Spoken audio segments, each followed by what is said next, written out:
Okay, welcome everyone, and thank you so much for joining me today.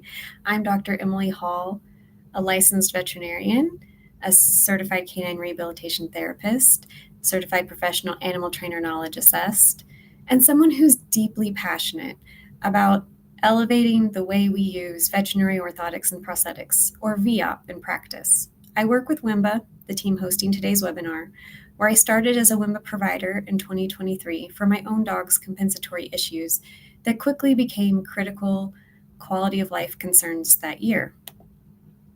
You will see her in this presentation, and we will go into more details about her complex case next week.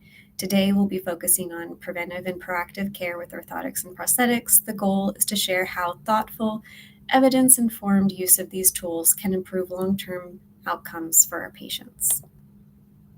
We will be going through a lot of information, and much of it is summarized in the one-page sheet that is free to you for coming to this presentation.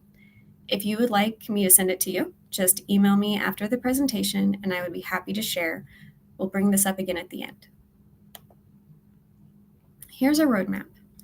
We'll begin with some context about preventive and proactive care, then review the when and why support should be considered. We'll explore the background of fundamentals of VOP, go into medical indications, orthotic indications, talk about candidacy and assessment, and we'll also cover practical elements like measurement, fitting integration, long-term monitoring, and finally, we'll look at the real patient cases that illustrate how these principles come to life in practice. To start, it's always important to ground ourselves in remembering the important pillars of preventive care. Preventive care in veterinary medicine doesn't stop at vaccines or parasite prevention. It also means maintaining comfort and functional mobility, ensuring regular veterinary maintenance, and supporting behavioral health.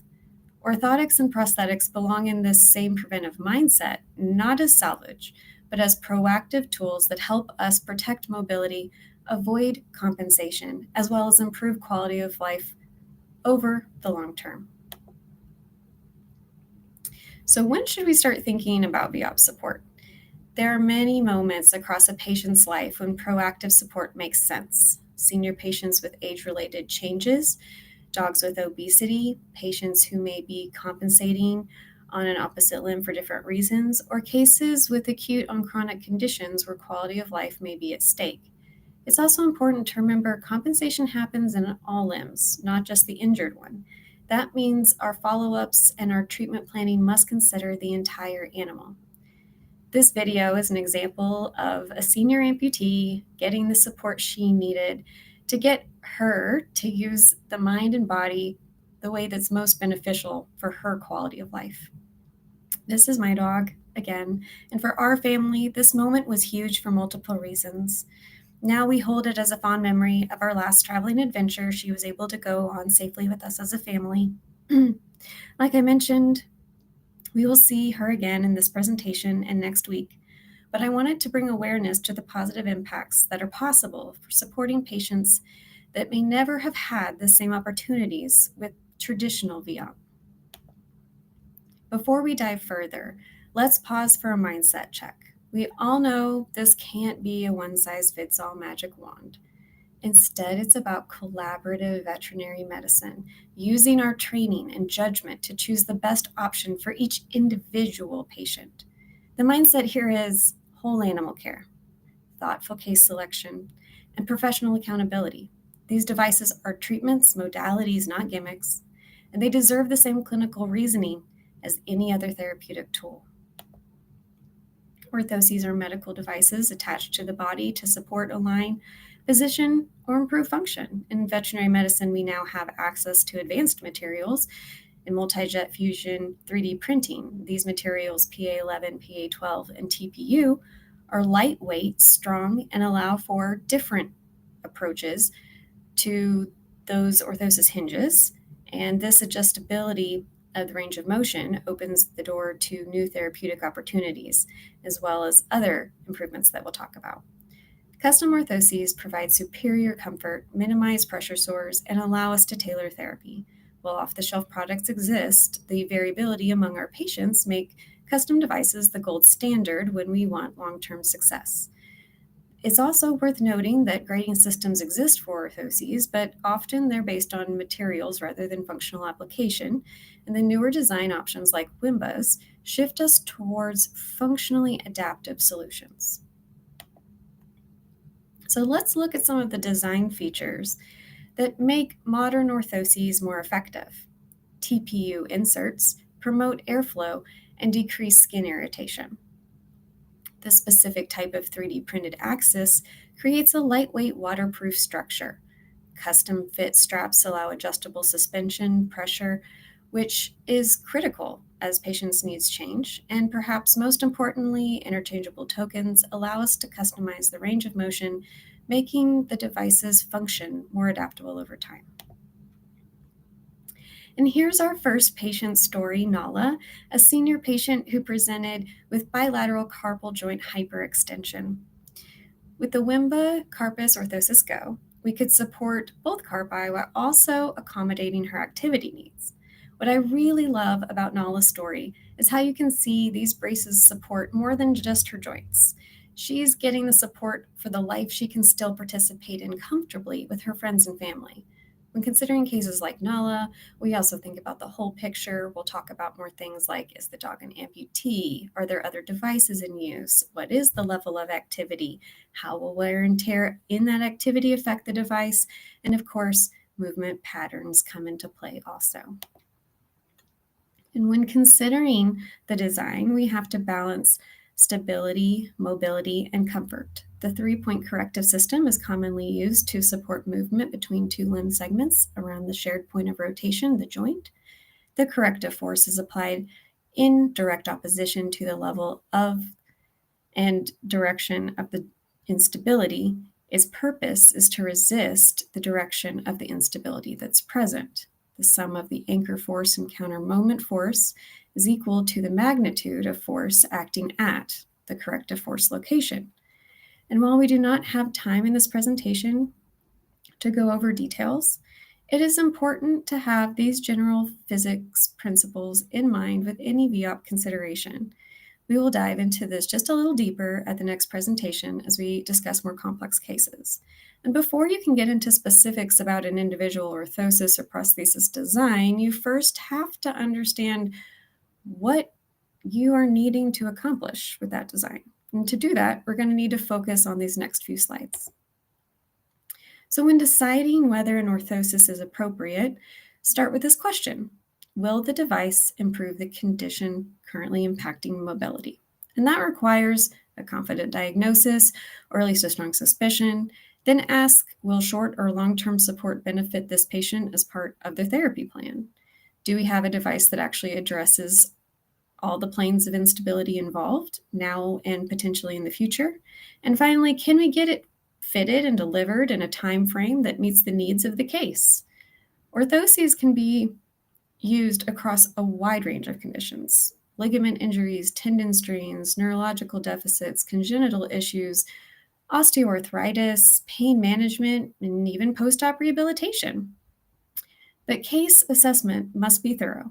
History, diagnosis, any surgical history, surgical considerations, functional evaluation, and prognosis all matter. We have orthotic indications, which consist of three parts.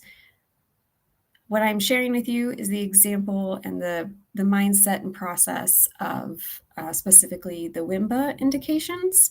You will need to go to whatever orthotic manufacturer company you're using and connect with them on what their expectations for their different devices are also. So that's just kind of, everyone's going to be different. We're focusing right now on my background, which is with WIMBA. So these orthotic indications consist of the three parts, being the patient, basically the technical limitations, functional problems similar to a more medical indication focus, and then the functional utility goals, which would be our expected activity. So what do you want to accomplish? That's the first and most important question. Are you trying to stabilize, to limit hyperextension, to stop flexion at a certain angle, to promote healing tissues, to prevent overloading? Every device has its indications, and if you're working outside of those, the risk must be clearly understood and communicated to the family. It's also critical for the integration process to be guided by a veterinary professional who's managing the improvement or progression of the condition the device is being used for as part of the treatment. As we know, patient conditions are not static.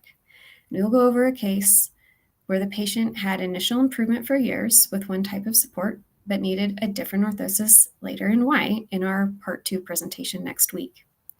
This slide visually illustrates levels of severity from no instability or laxity where no orthosis may be needed to severe cases where surgical arthrodesis is considered. Wimba Go and Wimba Pro are examples that sit within this continuum. So, when weighing candidacy, consider, does the family need a waterproof device? Can they reliably take on and off this device? What are the expectations of duration of use? Does the patient have an anatomical or behavioral limitation? Will the sagittal plane need to change over time, or is this rigid stability only needed? Remember, it's not about the breed. Look at the gait, phases, angulation, functional use. Sometimes size or weight matters significantly, and sometimes it doesn't. It usually comes down to expected use and function. The point is to individualize every decision. So we've got an example here of using the Wimba Carpus Orthosis Go with the underwater treadmill. For example, ours specifically is fine in chlorine or saltwater underwater treadmills, and is used in lakes and streams and other things also. And what I have here are 2 examples below that of some animals that, while yes, they are the right weight and small enough in that regard, we have other things to consider in regards to their body condition or body shape and structure. So you can see that a cat, which we'll talk about some more cat concerns next slide, but if a cat is so obese, they may have increased weight on the limb that we're trying to put an orthosis on, and that could be an increased risk. Also, it may change kind of their ambulation. And same thing here with this cute little pup. You can see this limb, based on where the chest is, may make it to where we're not actually able to put this similar device up here onto this dachshund because of the way that the limb is shaped. Of course, real life is rarely straightforward. What about obese patients or those long-term steroids or tripods with control overload? Cats with behavioral issues, limiting tolerance. There are cases where consultation is just invaluable, but really these are also things that we're just going to be asking back to you, because you will need to kind of know what your patient's lifestyle is, what their plans and goals are, to know what your plans can even be. So submitting a case form, sharing movement videos, working with the manufacturer's team can make all the difference in setting you and your patient up for success. Remember, we're not just fitting a brace, we're making a medical decision that must consider progression, comorbidities, and long-term feasibility. For example, the feline behavioral could be, yes, some cats may not tolerate a brace as well, but we've actually had quite a few cats be perfectly happy with the donning and doffing experience. That is just one part of the thing to consider with cats. Cats that can go vertical, so basically if they can go up their cat tree, you're then increasing the risk of them maybe getting stuck up vertical. So you have to kind of think about the whole situation. Is this a cat that stays indoors and can be supervised appropriately, just like every animal that wears an orthosis should be supervised appropriately? Or are they going to let their cat outside without supervision with the brace on? And in that case, this is not the right candidate. Long-term steroid use is another example, or known conditions that will likely worsen the laxity, like IMPA, are important considerations for the progression before jumping to deciding on a device that only supports the one plane that might be currently affected. Consider that you may need to purchase a different device that is going to support how this patient may progress in different planes in the future. So this is Eli, a front limb amputee with carpal hyperextension in the remaining limb. And again, this illustrates how amputee cases bring unique challenges, increased wear, altered biomechanics, and different force distributions. With the right device and thoughtful planning, Eli was able to not only maintain comfort and mobility, but improve his lifestyle through more natural movement and play. And I just want to take a moment and kind of talk about this one because they did submit a case consult, and I'm really thankful that they did. We got to talk about the potential increased wear. They had already sent me a movement video with the prosthesis that you see there. And so I brought up my concerns. For example, having two devices on the same limb, especially one being metal, does increase the risk of, if these knock together, then there could be increased risk of breakage. Also, the kind of stop sprint can be hard on the components. So just expecting some increased wear there. But you can see that because Eli no longer needs to have the prosthetic support, he's actually able to act more like a border collie in his play, get down low, and really play like his natural tendencies would be. So we're just really happy to see this for him. So tokens are one of the most innovative elements of modern VOP. They allow us to adjust extension and flexion, and this means we can adapt support as the patient heals or gains strength. For pathologies requiring limited flexion, custom tokens can be designed. This flexibility prevents us from locking joints unnecessarily and instead supports safe, progressive rehabilitation. So I want to take a moment and pause to think about what changing the range of motion while supporting a patient can do for your treatment plan. How would you want to start using it? Maybe how could you progress the patient with that possibility now? And what would you need to check before deciding? I just kind of have those things on our mind because that's really the excitement of the ability to change the range of motion, is all of those questions lead us to new opportunities, but that does mean that we're going to have to think about those critically. So before we even think about fitting and what tokens we need to screen carefully. From a distance, we'll look at body condition, gait, posture, fear, anxiety, and stress. And when we're talking about things like overall condition, small things that we often miss are nail condition, like if the nails are long and just the actual act of the nails being so long, they're affecting the gait, then we need to pause. We need to take care of those nails. And only then should we move forward assessing the gait. If we see scuffing, especially we see scuffing on one side or scuffing on the tops of the nails, then that should be a sign to look closer in our hands-on exam. And of course, if the nails are split or if we're seeing damage to the nails, like it's being hit, then we definitely need to kind of zone in on that once we get our hands on us, which we'll talk about in a second. And then the hair condition is something we kind of gloss over often, but there's a lot that we can pick up on the hair condition. Having a matted area could be because there's a constriction there, or if there's a matted area, it could be causing constriction.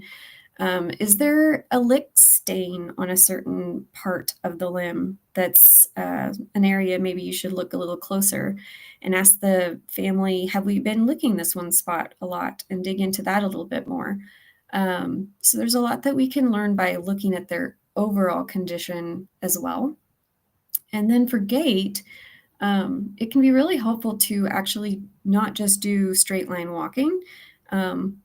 Like you see here, it is important to have a straight line walk from the front, from the back, and the sides. But also having a large circle in both directions and then a smaller circle in both directions can give you a lot of information that maybe you weren't going to see on just a straight line walk. And let's take a moment, notice how easy all of this sounds. We've heard this, we know this, but in a fast-paced veterinary environment, this can actually be really difficult. Just this video that we're seeing here alone can be hard to accomplish that perspective needed to assess these things. So it's important to set yourself up for success and create the environment that will allow you to do your best examination. Maybe have the parents do these kind of videos at home before coming to the appointment and share those videos with you ahead of time or during the appointment. But there's a lot that, we can do to get the right information to pick up on these nuances that sometimes when we're in the clinic, it's just not possible if we haven't done the right prep. So continuing to evaluate for posture, we're looking for postural symmetry, and kind of what we're looking at is from the front, the back, the left, the right, are we able to sit, stand, be in an appropriate posture? Depending on the breed, what does our back line look like? Do we have a straight back line when we should? Are all joints sitting in the correct positions? The limbs weight bearing evenly, consistently? Being perpendicular to the ground as we should for our radius ulna and metatarsals, to be upright instead of having some early collapse. And then transitions, are they smooth with no moments of compensation? Or as we transition, you're noticing they stop short or they adjust something really quick. They double step their hips before they lay down, or they double tap their front legs before standing up. Something that says this isn't smooth, and looking more into that with your hands-on assessment then. So up close, we're going to clear the spine to assess any neurologic concerns before moving forward. Then we're going to check the joints for instability, palpate for pain, swelling, even muscling, uneven muscling.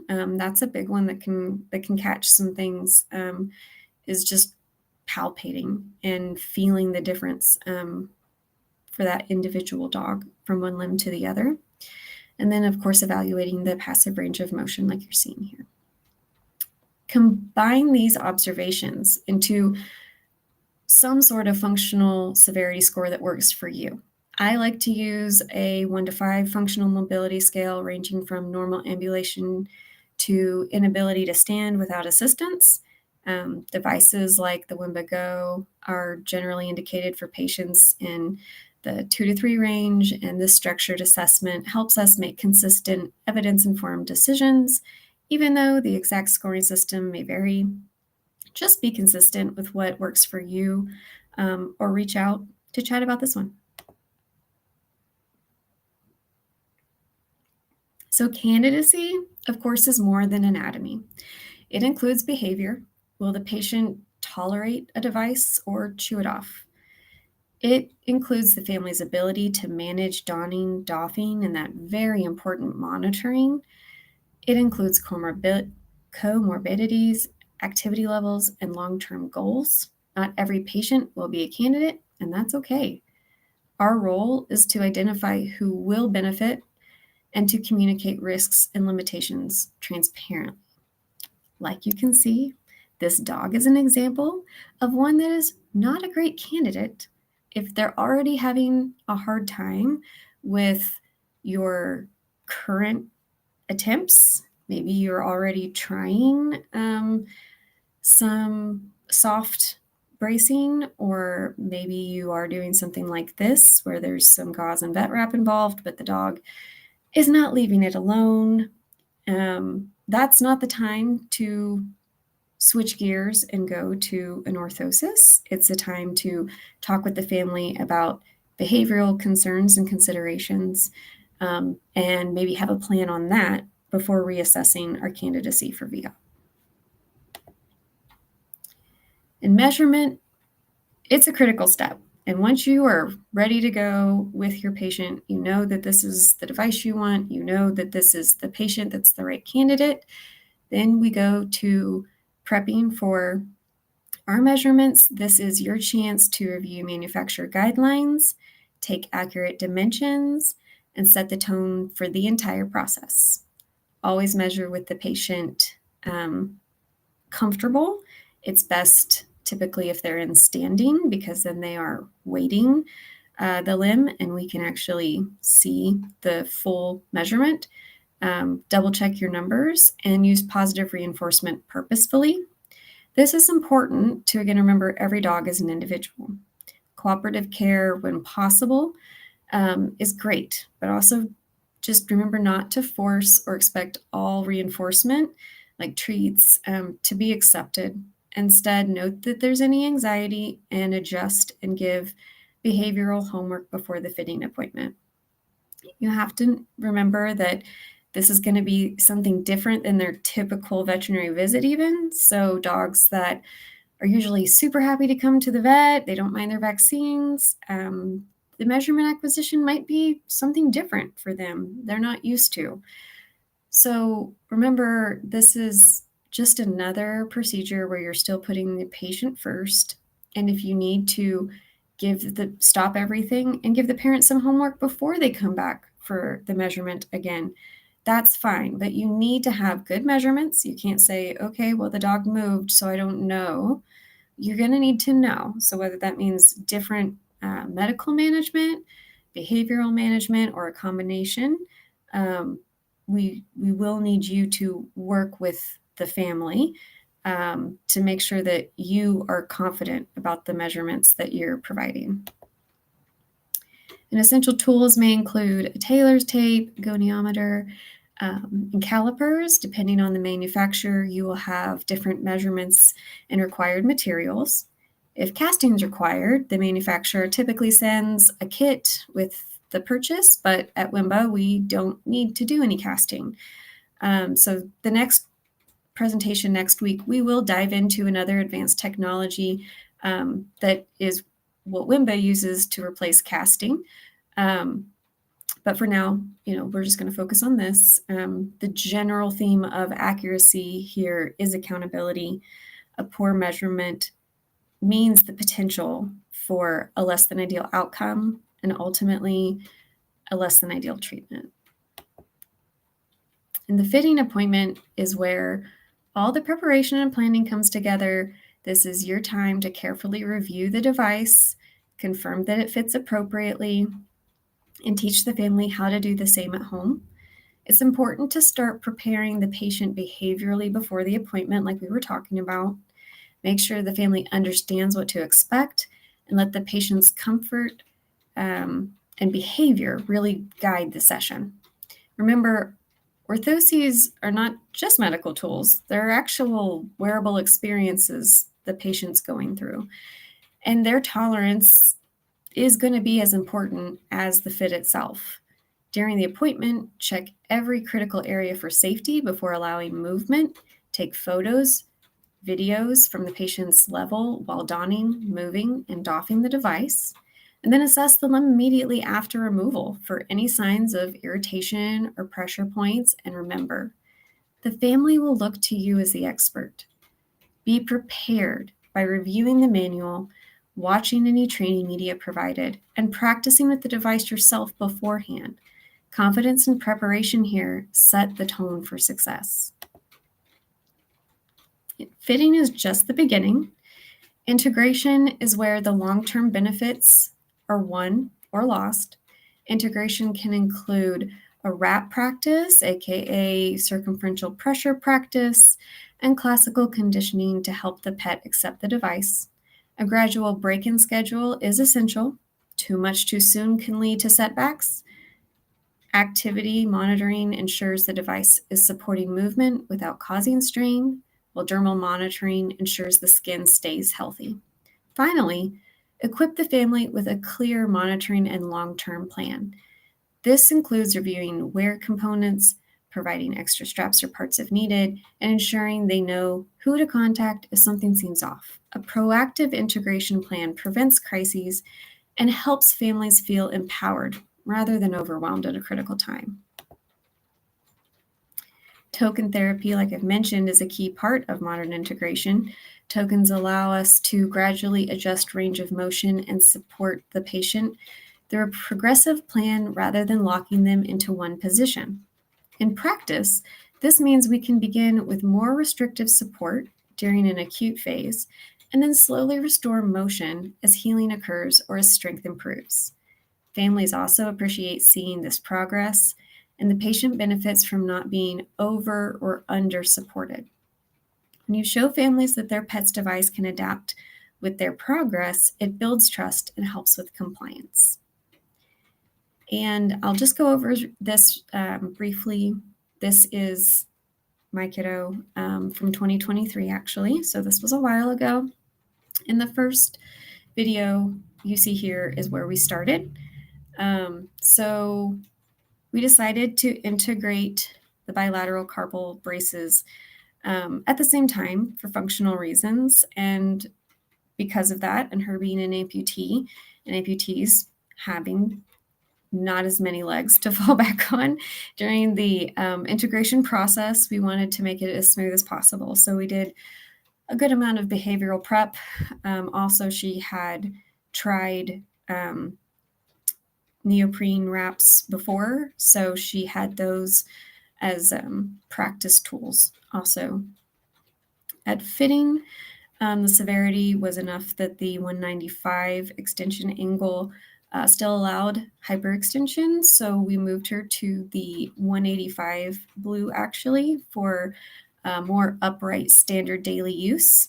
And then back to the 195 extension token only with specifically approved rehab exercises like you can see here. So for example, her actual main issue at that time was a hind limb on the only remaining hind limb. So she couldn't walk on her own very well.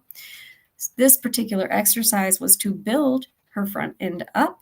And so that's why we wanted to have as much motion as possible so that she can build those muscles up.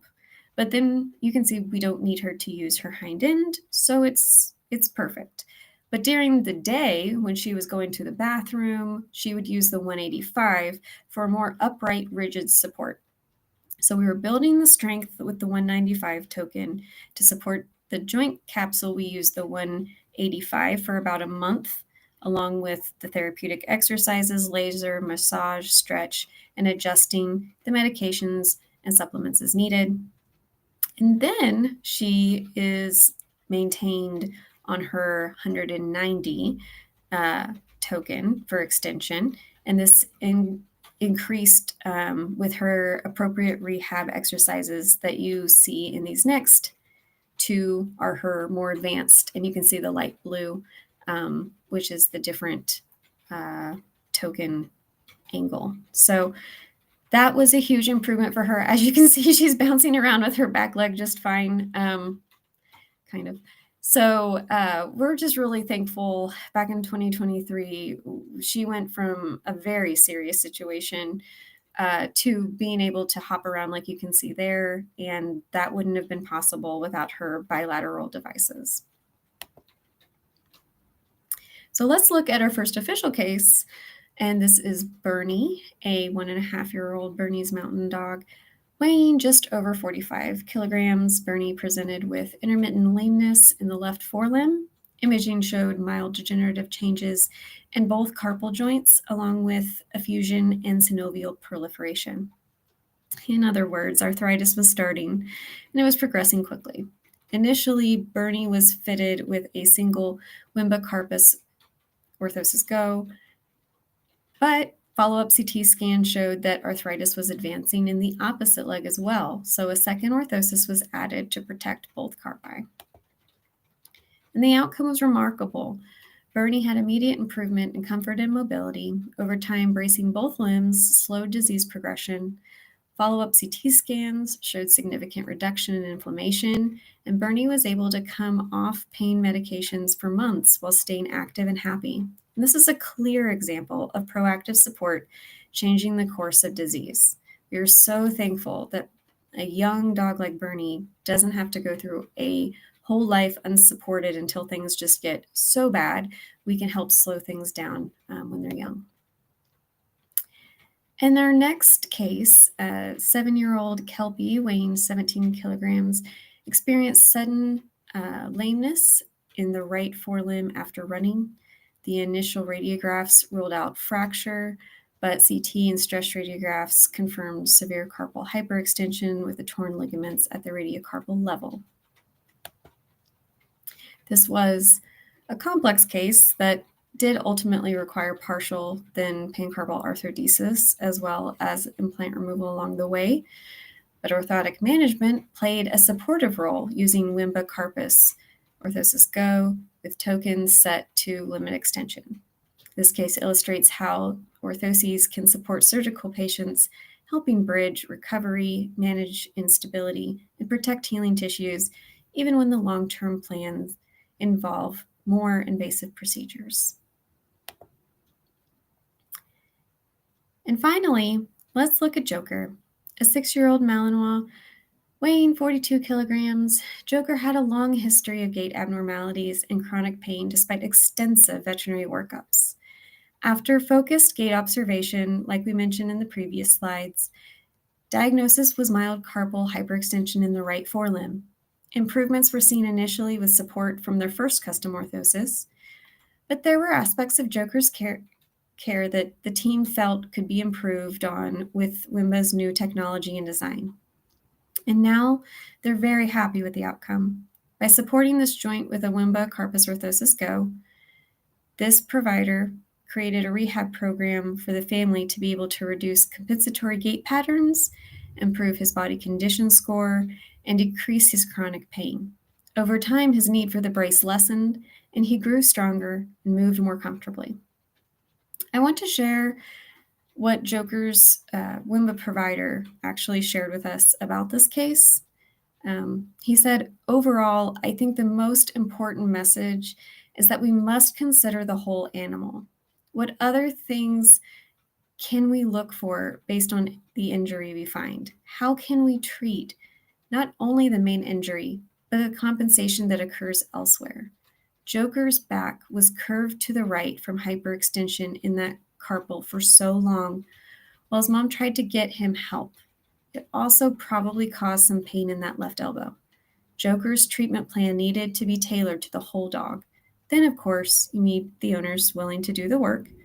Long term, Joker will need the Wimba brace off and on. It's great to have that support when he needs it and keeps him active and happy. So we really appreciate hearing that.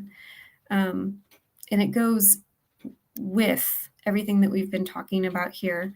This case highlights how even mild instability can benefit from proactive orthotic support, not only improving comfort, but also preventing further compensation and deterioration.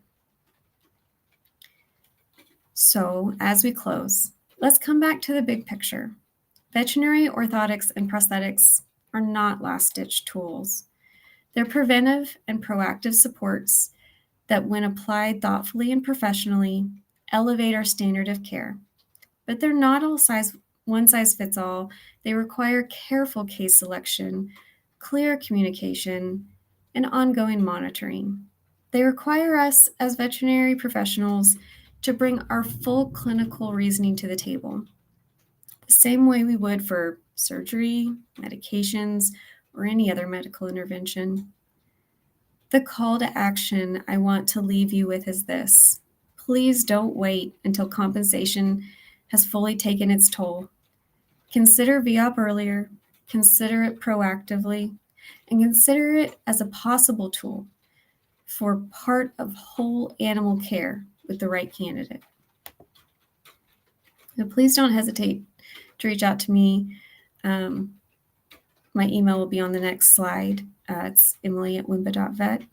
But I look forward to hearing your thoughts and your cases and your ideas on how we can keep moving forward together. Now we'll have time to answer just a couple questions that came through the registration forms, and I'm happy to email anyone directly whose questions I wasn't able to get from the chat today. And also please remember to email me any questions for next presentation, and maybe they'll be selected for the Q&A next presentation also. So we can get started. For tokens, when we're talking about how to choose what token for what purpose, I'm going to start with saying this is where WIMBA's case consult is hugely valuable for you, because like we kind of shared this entire presentation, the first thing I'm going to ask you is questions. I'm going to need to know what you're trying to accomplish, and what device you're talking about, and what the overall patient situation is. But to give you some quick examples other than what I shared about my personal dog, you can also use custom tokens, not just our standard tokens that we do have available. We have custom tokens that you can, for example, with osteoarthritis, if you know your patient tends to have a flare-up when they reach a certain extension or flexion point, you can create a custom token to limit them before they hit that range. So that's just one example. I highly recommend you reaching out, because it will depend on each case, and it will depend on what you're trying to accomplish. So I would need more information.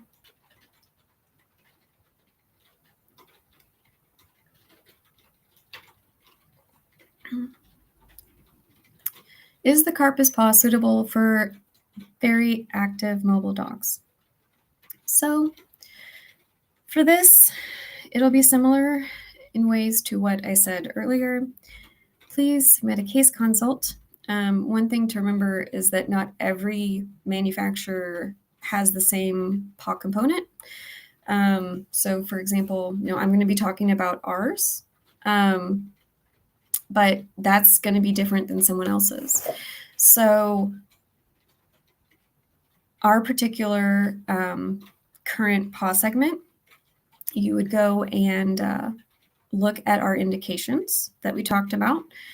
So I'm just going to read those to you here. Functional issues of a particular limb, immobilization of the metacarpal joint and phalanges, or the MCP, and restriction or allowing range of motion in the carpus is what the functional issues are that it's created for. The functional goals the paw component is created for is as a therapeutic element, stabilizing the phalanges of the front limb and also the carpus joint during activity. Activities like exercises, controlled walks and hydrotherapy, more controlled limiting the flexion and extension ranges in the carpal joint, limiting instabilities in the median plane of the carpal joint. And what it's not for. We have listed it's not for agility exercises, sprinting, repetitive jumping, acute post-operative, or proprioception deficits that originate proximally like a brachial plexus. And that's all to say, that's what's inside the indications. And this is a great example of why it's critical to understand what functional goals you're looking to achieve, check the indications of the device you're looking at, and discuss with the family about outside of indications concerns, or move forward with a different tool as needed. But in the end, please reach out because we do offer free case consults, which means you're going to be giving us as much information as you have, and then we're going to be able to help you determine the pros, the cons, and what to bring up to the family for that conversation. And we will tell you if we think, yeah, you've got an active dog that absolutely needs to be able to use that MCP with more range than what our restriction allows. That's important information. And then you can move forward with that information. So just please reach out for the case consult because it's something that I'm really thankful WIMBA offers. And if today's presentation sparked ideas for your own patients, I invite you to reach out. I have a quick mobility assessment tool, just a 2-sided sheet that summarizes some of what we've gone over today in regards to catching compensatory signs. It's designed to help you or your team quickly catch issues that might otherwise be missed, or to give a structured way to decide when to schedule a longer, more in-depth evaluation. You can email me to request the sheet, and I'll be happy to share it with you. We're also happy to hear any feedback or improvements you would like to see. You can also reach out for a discount code that will be available for attendees of this and next week's webinar. Both of these will be shown on the screen as we close. And I would love to hear any questions that you have about this presentation or thoughts to improve for the next presentation's topic, where we'll be talking more about supportive conservative therapeutic possibilities with veterinary orthotics and prosthetics. We'll go into more complex case situations. I want to sincerely thank you for spending your time with me today. I know how busy veterinary life is, and it means so much for us to be here together. Even those on recording, I know that that amount of time is valuable also. So thank you for watching later on the recording too. We're at an exciting moment in veterinary medicine. Technology is giving us new tools, but tools are only as good as the hands that use them. By approaching orthotics and prosthetics proactively, thoughtfully, and professionally, we can change the trajectory of our patients' lives. Thank you for being part of this movement, for your openness to new ideas, and for your dedication to your patients and their families. Let's stay connected, keep collaborating, and continue raising the standard of care together. Thank you so much.